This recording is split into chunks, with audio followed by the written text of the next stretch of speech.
George W. Bush was the 43rd President of the United States, serving 2 terms from 2000 to 2008. He was inaugurated in 2001 following the presidency of Bill Clinton. Born in New Haven, Connecticut, he moved to Texas shortly after. He graduated from Yale University and Harvard Business School. He served in the Texas Air National Guard for 2 years in between schooling. When his service was over, he got into the business of oil and married his wife, Laura Bush. After unsuccessfully running for a seat in the House of Representatives, he became the governor of Texas. He won the 2000 presidential election over Albert Gore in a close and controversial election. Though he lost the popular vote, he won the Electoral College.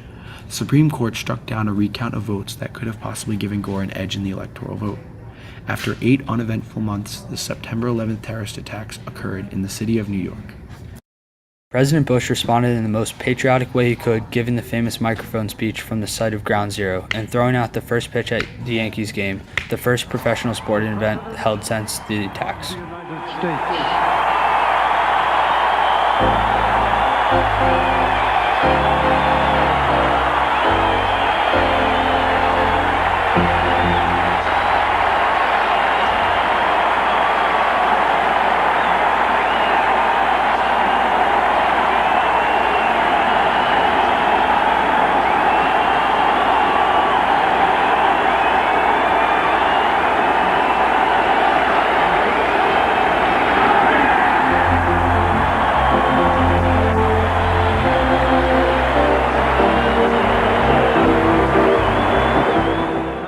Following the attacks, he launched the War on Terror in 2001, invading Afghanistan.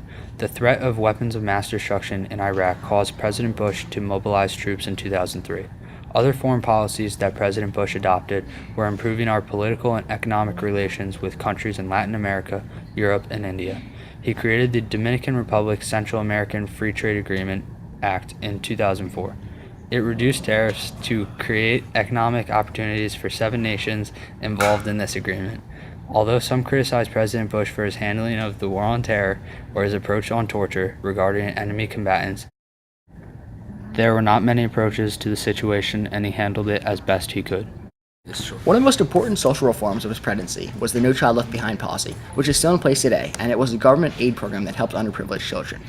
Also in 2001, he created the Department of Homeland Security, which aided the passage of the Patriot Act following the 9/11 attacks. The Patriot Act reduced restrictions on agencies like the CIA and the DHS to respect your privacy. This act granted broad powers to the government that included wiretapping, phone records, and email hacking that many people still disagree with today. Together, along with the improved National Missile Defense, strengthening of the Mexican Border and Immigration Reform Act of 2007, improved public confidence in the security of our homeland. 2003 was a busy year for President Bush, starting with the Job and Growth Tax Relief Act. Other policies enacted in 2003 were the HIV/AIDS Act, Clear Skies Act, Partial Birth Abortion Ban Act, and Medicare Part D Act. The HIV/AIDS Act helped to prevent the widespread disease from traveling to all corners of the planet. Clear Skies was a revision to the Clean Air Act, stating that some factories need to cap off some of their pollution producers, something that Bush did to appease Al Gore supporters. The Partial Birth Abortion Ban Act is a bill that prohibits a certain type of abortion, where the baby is actually alive when it is aborted. Medicare Part D was an expansion to the medical insurance plan for the elderly, helping retired citizens pay for their prescription drugs. Although Bush introduced a new set of economic policies designed to increase the productivity of America and to keep a healthy economy going, they may have hurt the long-term growth of our GDP. Through the first 6 years of his presidency, Bush presided over a stable and successful economy that didn't give any indications of the impending collapse that 2008 and 2009 would bring. That huge economic collapse was labeled the Great Recession and drew comparisons to the Great Depression and the bubbles of the 1970s. A strong case can be made that Bush's trickle-down economic policies, which involved tax cuts for wealthy Americans even during a war, caused the housing and mortgage collapse. Also, his flat tax cap may have led to a decrease in business investing.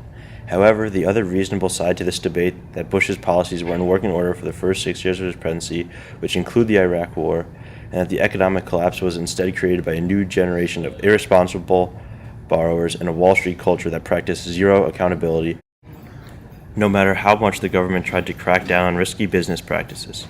Regardless of how economic crisis came about, the end of Bush's presidency saw dropping approval rates and a huge increase in the unemployment rate.